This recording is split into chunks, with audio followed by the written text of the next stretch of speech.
husband and his families leave me when I am in ICU, but I will teach them a lesson. The word left tastes like iron and salt in my mouth as the fluorescent lights hum above. Tubes and monitors around me make the room feel like a small, dishonest world where everything is half alive.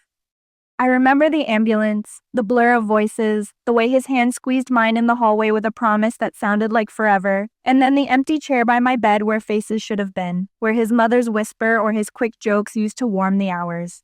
They walked out like a cold wind, leaving bills, unfinished apologies, and a silence so loud it hurt. Pain throbbed in my body, but anger moved through me faster than medicine, a bright, hard thing that would not let me sleep.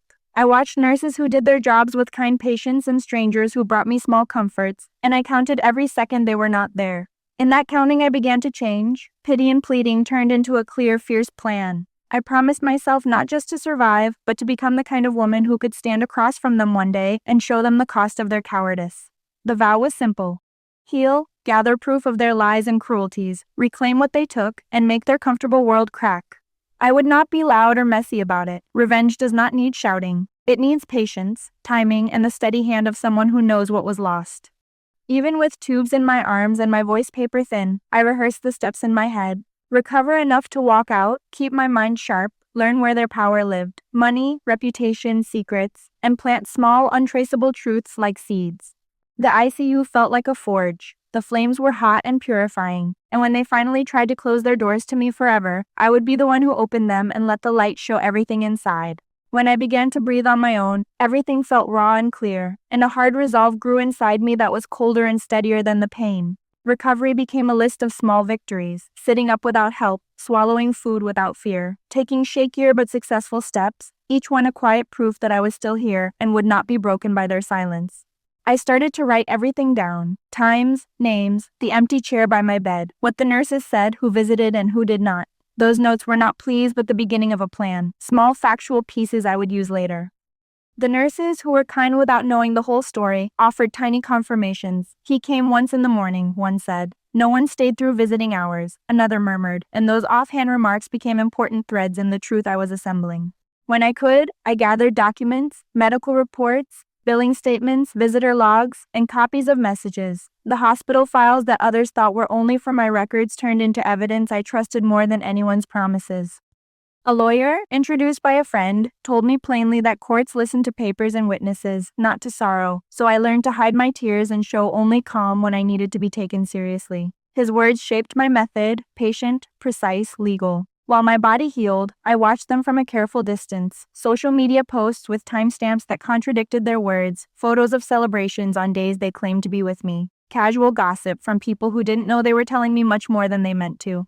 I saved screenshots and recorded every inconsistency because small lies stitched together make a pattern. I built a quiet team of helpers: an old acquaintance who could pull property records, a neighbor in finance who explained how transfers flowed between accounts, a charity worker who checked public registers, and I kept each person limited to what they could safely do. Trust had become something to ration, and every piece of information was a small, precious part of the whole. I practiced my face in the mirror until anger smoothed into a composed look, because I would need to stand before officials and strangers who might expect weakness. In public, I became precise and unemotional, and in private, I sharpened the facts until there were no edges left for excuses. I learned to read bank statements like a new language, spotting transfers routed through relatives, payments appearing right after my admission, corporate names that had no real offices, and debts quietly written off. None of it shouted crime on its own, but together the threads suggested a pattern of avoidance and concealment that a patient, careful hand could expose. I did not rush into spectacle. Instead, I filed small complaints when I had clear evidence, collected witness statements from nurses and friends who would speak what they saw, and slowly assembled a detailed timeline that left little room for lies to hide. Each slow legal move was a way to make my anger useful and precise rather than wild, and each small victory, a document that confirmed a date, a witness who remembered exactly what happened, an official record that matched my notes, became proof that my plan was working. Recovery was not just healing my body but rebuilding a life they had tried to erase. Reclaiming documents, rebuilding relationships with people who mattered, and reclaiming my voice in a form the law and society could hear. My silence turned into strategy. Patience became the sharpest weapon I had. I wanted not to destroy them for cruelty's sake, but to demand repair, dignity, and a public truth that made it impossible for them to repeat their cruelty without consequence. Every step, from learning to walk again to filing the first complaint, felt like reclaiming a part of myself. And while the coal of anger still glowed, it had become steady heat that warmed a plan rather than burning everything in sight. I would wait, gather, and then stand before them with facts so clear their excuses would fall away. And when that day came, I would be ready to ask for what was mine: respect, accountability, and the right to move forward on my own terms. When I walked out of the hospital, the air felt different, and I felt different too. I did not run back to the house or demand answers. I went to a friend's home and stayed quiet, because silence became my first weapon and watching became my work. I watched them from a distance, not to break or to beg, but to gather proof of their small, careless betrayals. I saved social media photos with their dates, I recorded the times when they lied about being with me, and I wrote down every call and every message I could remember so the story would not fade. I rebuilt my body slowly, walking farther each day, climbing a few steps, cooking a simple meal alone, each small success reminding me that I was not the broken person they assumed. I met the lawyer again and put a careful folder on his table. Hospital reports, bills, screenshots, and nurses' offhand comments that confirmed no one stayed the night. He told me to be patient and use facts, not fury, because the law listens to documents and steady testimony. I reached out to a few trusted people who could help without asking too many questions. An acquaintance pulled property filings. A neighbor in finance explained odd transfers. A charity worker checked public records, and together they gave me small pieces that fit into a larger pattern. I tested them with small requests. I asked for help with a bill and watched how they answered. Their careless explanations and the transfers they claimed to have made did not match my receipts, and each mismatch was another fact I could use. I filed a careful, limited complaint about a financial transfer made in my name without my permission. It was precise, so it could not be ignored, and it forced my husband to respond in a legal setting instead of hiding behind words. When he came to the lawyer's office, he tried to look calm, but I saw the fear in his eyes. He realized I was no longer the quiet woman who would accept silence. I practiced my face in the mirror so I would look controlled in public and unshaken in court, because emotion could be used against me and calm made my facts sharper. I let gossip spread just enough to make people ask questions. Neighbors noticed his absences, relatives remembered odd comments, and small conversations that seemed unimportant became witnesses when written down. I never shouted or smashed their world. I worked slowly, filing papers, collecting witness statements, and letting the legal process do the heavy lifting. Each small victory, a document that matched my notes, a nurse who confirmed a time, a bank statement that showed an unexplained transfer, made their private confidence wobble. Their family began to change their behavior. Fewer public celebrations, fewer proud posts, quieter voices at gatherings. I let them live with the growing unease because fear can be a patient punishment. At night, I wrote the timeline again, cleaned the files, and thought through the next step, always remembering the lawyer's warning to be exact and to avoid anything that could be called revenge for revenge's sake. My aim was not to destroy them, but to restore what I had lost: dignity, accountability, and truth. As the weeks passed, my body regained strength and my file grew thicker, and with each added page I felt the balance shift. I was no longer only a victim in a bed, but someone who could stand and demand answers, someone who had turned the hurt into proof and patience, and who would use law and quiet exposure to make sure the world could see what they had done. The first real sign of victory came quietly when my small complaint was accepted, and the court sent notice to my husband. It was not dramatic, but it was official. And for the first time since they abandoned me, they could not ignore me and had to answer in front of the law. That gave me strength because I realized my revenge had started not with shouting, but with patience and papers. I stayed silent and watched them. My husband stopped attending gatherings. His mother grew quiet when people asked about me. His brother stopped posting photos of money. All of them looked less confident, and I knew it was fear. In public, I smiled and told people I was better thanks to my own strength. I never mentioned their betrayal, but my silence made people wonder why I was alone, and whispers began to spread slowly. With my lawyer, I prepared witnesses. Nurses agreed to say I was left alone. A neighbor remembered the empty chair by my bed. Their words were simple but true, and truth was my greatest weapon. On the financial side, I uncovered hidden transfers in relatives' names and fake companies. Their greed had left footprints they thought I would never find. I organized everything into files: medical, witnesses, finances, and social proof, with screenshots of their celebrations while I was fighting for my life, and my lawyer said my case was very strong. I practiced my emotions too, teaching myself to speak calmly and control my face so they could not use my anger against me, because calm truth is stronger than loud lies. The first legal confrontation came when my husband had to answer about the money. He tried to avoid my eyes, but when he looked at me, I saw shock. He expected me weak and begging, but instead I sat straight with organized papers, calm and ready, and that day I saw fear in his eyes, not fear of my voice, but fear of the truth. After that, his family changed. His mother stopped appearing at gossip gatherings. His brother stayed silent online. Even relatives who once ignored me sent polite messages, not for me, but because they were afraid of their image falling. Society also started whispering louder, asking why I was alone in ICU, why my husband was missing, and their silence made them look guilty. Their perfect picture had cracked. At night, I wrote in my journal that revenge is not one big strike. It is steady pressure until lies collapse. And I knew I was not rushing, I was patient, and the cracks I had created would soon turn into breaks, leaving me ready to stand tall and reclaim my dignity, my truth, and my life. The final confrontation arrived slowly, built on months of quiet work, and when the day came, it was not filled with screams or fights, but with a heavy silence inside the courtroom where every paper, every witness, and every fact stood like a wall against my husband and his family.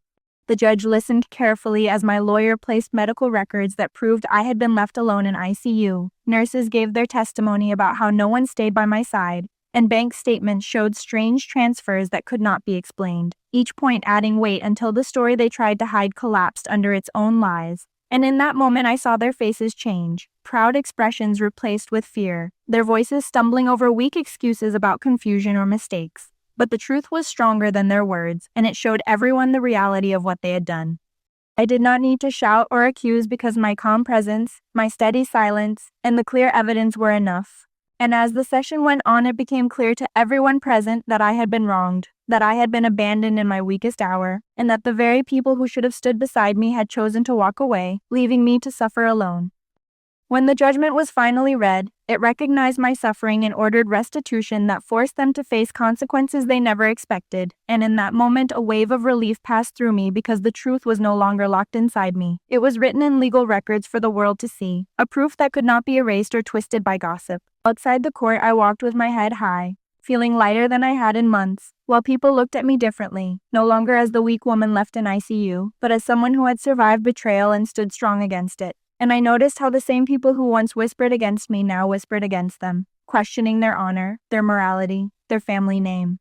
Their silence in the streets and their absence in social gatherings became my quiet victory, because without lifting a hand I had taken away the one thing they valued most, their image and their reputation, and I knew deep inside that was the sharpest revenge. I returned home not to gloat but to rest, to breathe, and to remind myself that patience and persistence had brought me here, and that the strength I carried now was mine forever. Born from pain but shaped into power that no one could take away again. The final confrontation did not come suddenly with shouts or angry scenes in the street. It arrived in a slow, heavy way that only truth can bring. And when the day of the hearing came, I felt no fear because I had prepared for this moment in silence for months, turning my pain into papers, my memories into proof, and my wounds into weapons sharper than any sword. The courtroom was not filled with noise. Instead, it carried a silence so deep that every word spoken echoed. And in that silence, I sat straight, calm, and unshaken while my husband and his family sat across from me with faces that had lost the pride and confidence they once showed when they laughed at my weakness. My lawyer opened the files one by one, placing them in front of the judge with careful words, and each file was like a brick in the wall of truth I had built. First, the hospital reports that showed I had been admitted alone, critical and helpless, then the nurses' testimonies that confirmed no one stayed beside me when I was struggling to live, then the financial records that carried their hidden transfers and unexplained withdrawals, and finally the screenshots and photos that showed their joy and their celebrations at the same time I was fighting death in ICU. Each piece was small on its own, but together they formed a mountain that they could not climb over, a truth so heavy that it bent their heads and silenced their mouths, and I watched them shrink in their seats as witnesses repeated the same simple facts they could not twist or erase. My husband tried to defend himself with weak excuses, saying he had been busy, saying he was confused, saying he trusted others to care for me. But his voice cracked and his words held no weight against the hard evidence on the table, and I saw in his eyes that he knew it was over. He knew the mask had fallen. His mother, who once spoke with arrogance, sat quiet with her hands trembling. His brother avoided eye contact, and I realized then that I did not need to raise my voice because their own shame was louder than anything I could have shouted. The judge listened with patience and finally delivered the decision that changed everything. The court recognized the abandonment, it acknowledged my suffering, it ordered restitution and penalties that forced them to pay back what they had taken and more, and most important, it wrote into the public record the truth that they had tried to bury, making it official, permanent, and undeniable. At that moment, a deep calm filled me, because I understood I had not only won against them, I had won against despair. I had proven that betrayal cannot erase dignity if you fight with patience. Walking out of the courtroom, I did not look back at their broken faces. I looked forward with my head high, breathing freely as if a heavy weight had finally been lifted off my chest, and outside people's eyes told me everything. They no longer saw me as the weak woman left to die in ICU. They saw me as someone who rose from that bed stronger, someone who faced cruelty with courage, someone who turned silence into power. The same society that once whispered doubts about me now whispered questions about them. Neighbors who once praised them now avoided them. Relatives who ignored me now spoke carefully in my presence. And all of this was not because I shouted or begged, but because I let truth walk slowly and crush them under its own weight. Their family, once proud and noisy, grew quiet and invisible, skipping gatherings, avoiding social media, living in the shadows of their own guilt. And that became my sweetest revenge. A revenge that needed no fire, only patience.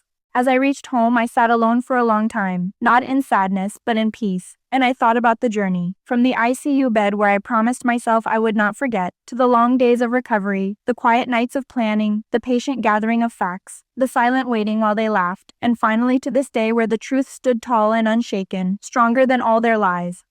I realized that my revenge had never been about hurting them with my hands or my words. It had been about making them face themselves in the mirror of truth, and watching their pride fall apart in front of the world.